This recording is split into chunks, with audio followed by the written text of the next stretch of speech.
Hey guys, and welcome to part 2 of my video series on deck building. Last time we talked about power and consistency, very general concepts that apply to every deck. Today we're going to be talking about different decks and what are their strengths and weaknesses and how to tune them for the metagame. So today's video is going to be organized by archetypes, aggro, midrange, and control. So going to go over aggro first. Aggro is basically a very general archetype, but we're going to be talking about face aggro decks. The broad goals of this kind of deck is to hit early drops with high damage potential. Not really cards like Hunter Creeper or Nerubian Egg, although kind of an exception for Face Hunter because of the beast synergy and Hunter Hero Power and can kind of carry the last points of damage.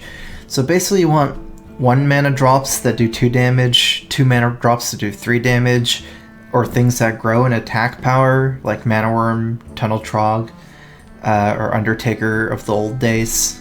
The strengths and weaknesses of this kind of deck is it's fast games and easy to pick up, like learning curve wise, but weaknesses generally it doesn't achieve outstanding win rates. So I guess like you rarely see people hit rank 1 legend or super high win rates with these kind of decks, just because I guess skill cap for it is kind of low, so it's hard to stand out from the crowd. Tuning these decks is basically about making the fastest and most powerful list, generally being able to deal as much damage as possible with the highest amount of consistency. One of the only archetypes that actually runs out of cards pretty quickly. You can be in top deck mode as early as turn 5 or 6. So as far as tuning the deck goes, we almost never want to be holding cards back here.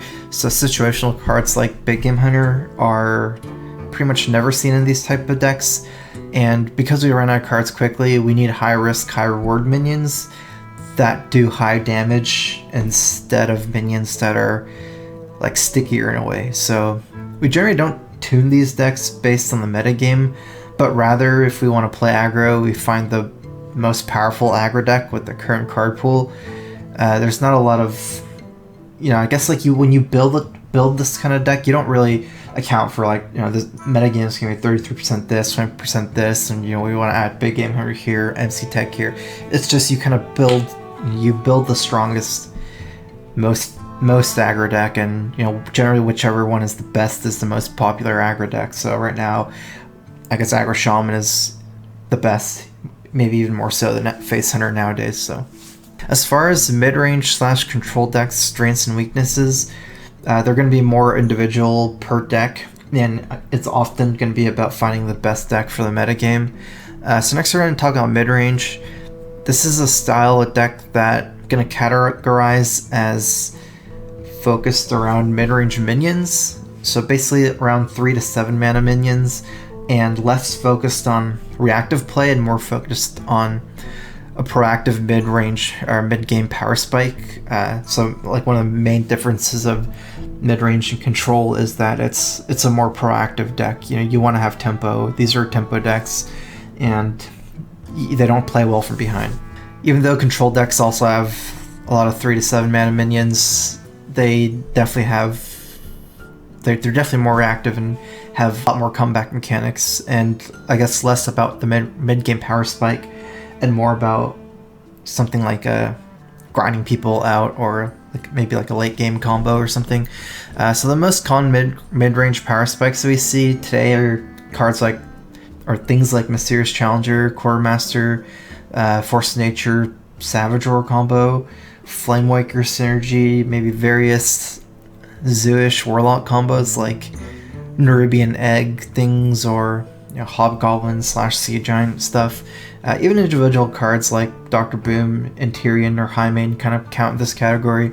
Mid-range decks almost always rely on the mid-game power spike to race aggro decks instead of out-healing them or taunting them out. Heals and taunts are basically just to buy a little bit more time in this archetype against aggro. So as far as tuning mid-range decks, I find it among the hardest because we need to balance out so many things. The biggest factors to take into account are how much card draw you have and how long your deck can last without running out of steam, and also how to survive against aggro.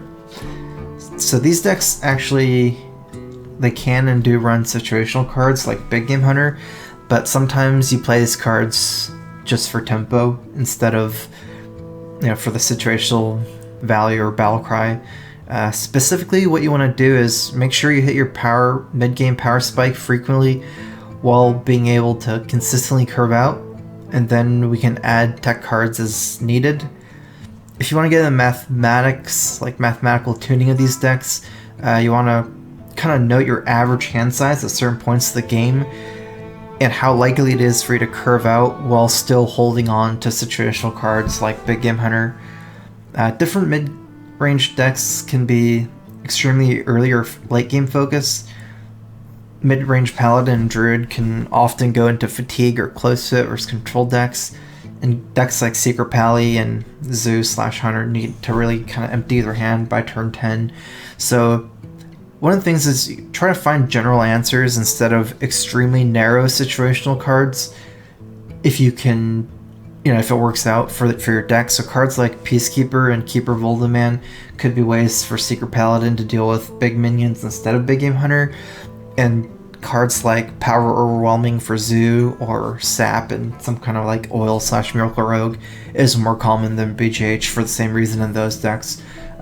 These cards are extremely flexible situational cards, but many people don't classify them rightly as situational cards. Instead, they'll look at cards like Big Game Hunter or Harrison Jones as the situational cards. So keep in mind that those, are actually your flexible situational slots. And for these mid-range decks, since often you're not going super long, so you want to be able to, if your situational cards can be as flexible as possible, it's the best. So I guess the last thing we're going to talk about, last category, is various control decks. It's a really broad category, as well as one of the more familiar ones to me. I'm going to basically call decks like Murloc Paladin and Freeze Mage as part of control decks, as well as the obvious control decks like Priest and Control Warrior and Handlock and stuff. The most important thing when making a control deck is to realize that how we're going to win the game versus other control decks. I guess this is a really important to note this particular distinction, because all control decks win against aggro decks the same way, by surviving until they run out of cards or stabilizing with heals or taunts. Technically, even Freeze Mage wins most of the games versus a Face Hunter kind of like this, even though it has a very, very different way to win against non-aggro decks. So this is why the best control deck changes so frequently when the metagame changes, because in control versus control matchups, it's very hard to win the game any other way than the way the deck was supposed to win. So I guess what I mean by that is, if most other control decks can beat aggro decks with some decent frequency, maybe 40 to 60% of the time, it's hard to win the game from pressure if you're also another control deck. Control decks are made to beat aggro decks, or at least some, can be competitive with aggro decks. So it's very unlikely that you're going to be rushing someone down in a control mirror. So I think this is one of the reasons why control versus control matchups are so lopsided one way, because you frequently go into fatigue, and it's kind of easy for one deck to always beat another deck. So these matchups are almost never in the middle, 40 to 60%, but kind of closer to 85%. One example is, one non-Warrior vs. Freeze Mage example is Warrior vs. Priest. Where after Dusturn came out, Control Priest almost never won against Warrior. You just tank up and kill every minion while just playing your other minions.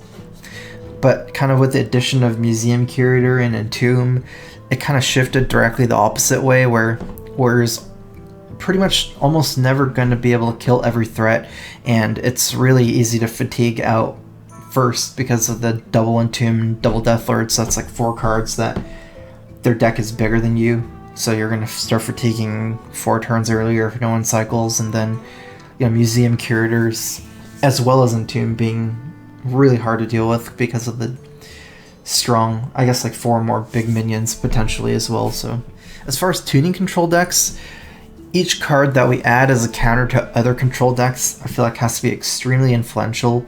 Because aggro decks don't really tune in this way, like they don't really aim towards anything, they just like make the strongest deck. We can't really put too much emphasis on adding cards specifically versus other control decks unless they're extremely influential. So like what I was saying before, maybe like Justicar and Museum Curator / Entomb. These are like super influential control cards, so you just put them in as core cards. But you know, you don't see too many Sneasel Dreaders just to go greedier, or things like Gorehell even that much. Since the control versus control matchups are so lopsided, rarely will changing 1 to 2 cards, you know, make you beat another control deck. So it won't change the percentage that much. So most of the tuning will be which cards help versus the most popular aggro and mid-range decks the most. I think basically the most important concept for tuning these decks, rather than kind of like making or choosing which control deck to play, is to find a way to beat mid-range decks, and more specifically find a scenario where you'll take control of the board versus mid-range decks. So this is like almost all of what you're focused on when you're tuning control decks, because it is the most important thing for control decks to be able to do. Most of your flexible deck tuning slots should be focused on taking board control versus mid-range, because the anti-aggro cards are mostly the same and you don't need that many. They're mostly some taunts and healing, like Sludge Belcher and Healbot. You know, you have that and you're pretty much, like, any deck is almost the same against aggro.